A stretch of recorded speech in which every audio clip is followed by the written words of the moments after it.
Hello दोस्तों, स्वागत है आपका इस यूट्यूब चैनल पर। चैनल को लाइक और ज़्यादा से ज़्यादा सब्सक्राइब करना। मैं आपको एक कहानी सुनाने जा रही हूँ। कहानी का नाम है चांद की झील। बड़े ध्यान से और मज़े से कहानी को सुनना। किसी जंगल में हाथियों का एक बड़ा सा झुंड रहता था। इसका नेता एक विशाल गजराज था। वह उनकी देखभाल बड़े प्यार और ध्यान से करता था। तभी उस इलाके में भारी सूखा पड़ा। कई वर्षों तक वर्षा नहीं हुई। फलतः सभी नदियाँ, तालाब, झीलें सूख गई। प्यास के मारे पशु पक्षी मरने लगे। पानी की तलाश में इन हाथियों का भी बुरा हाल था। हाथियों का राजा समझ गया कि जल्दी ही अगर पानी का इंतजाम नहीं हुआ तो मेरे झुंड के कई हाथी प्यास के कारण मर जाएंगे। उसे जितनी जल्दी हो सके पानी का कोई स्रोत ढूंढना था। उसने अपने हाथियों को सभी दिशाओं में जाकर पानी की खोज करने का आदेश दिया। उनमें से एक ने दूर के किसी जंगल में जल से भरी हुई झील देखी।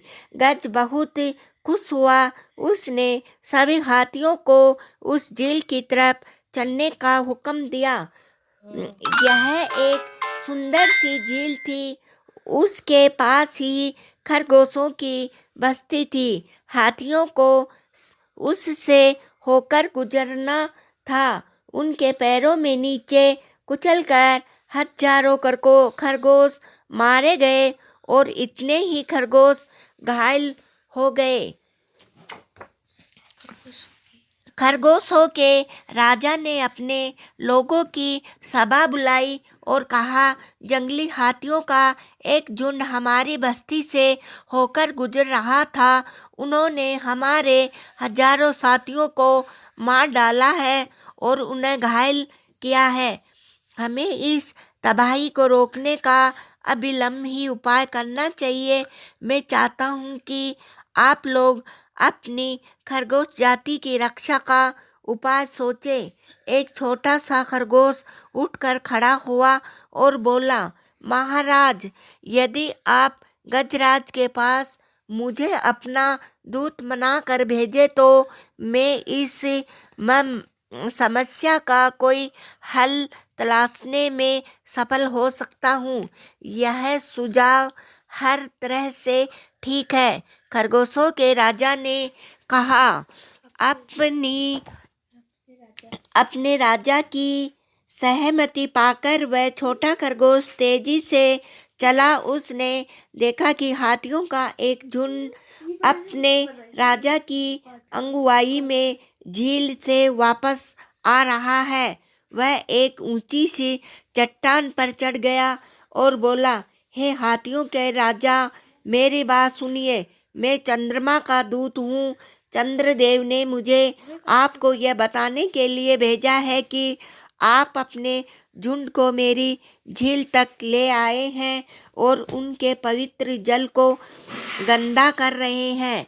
आपने हजारों खरगोशों को मार डाला है, जबकि आप जानते हैं कि खरगोश मेरी विशेष सुरक्षा में रहने वाले प्राणी है।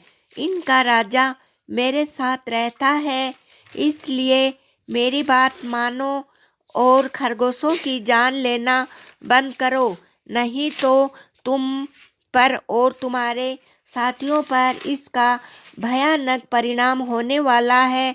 यह सुनकर हाथियों के राजा सख्ते में आ गया और बोला, तुम ठीक कहते हो दूत।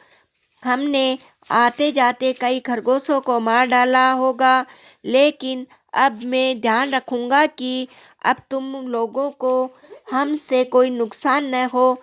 मैं चंद्रदेव से यही प्रार्थना करूंगा कि मुझे माफ कर दे। अब बताओ मुझे क्या करना होगा।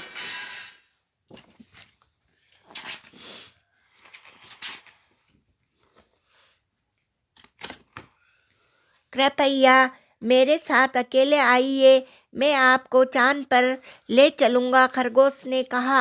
वह छोटा खरगोश उस विशाल हाथी को झील तक ले गया। वहां उन्होंने ठहरे हुए पानी में चांद की छाया देखी। ये देखकर हाथी ने कहा, मैं जरा चंद्रदेव की पूजा कर लूं। ऐसा कहकर उसने अपनी सूंड में पानी को छुआ। पानी के हिलते ही चांद भी इधर उधर हिलता नजर आया। तभी खरगोश बोला, चंद्रदेव अब पहले से भी ज्यादा क्रोधित हो गए हैं कि आपने उसके पवित्र जल को छू दिया है। हाथी ने अपना सर झुकाया और कहा, तुम चंद्रदेव से कहो कि कृपा करके वे मुझे क्षमा कर दे। आगे से हम कभी भी इस पवित्र जल का स्पर्श नहीं करेंगे और खरगोशों को भी कभी नुकसान नहीं पहुंचाएंगे। इतना कहकर हाथी अपनी सूंड के साथ वहां से चला गया।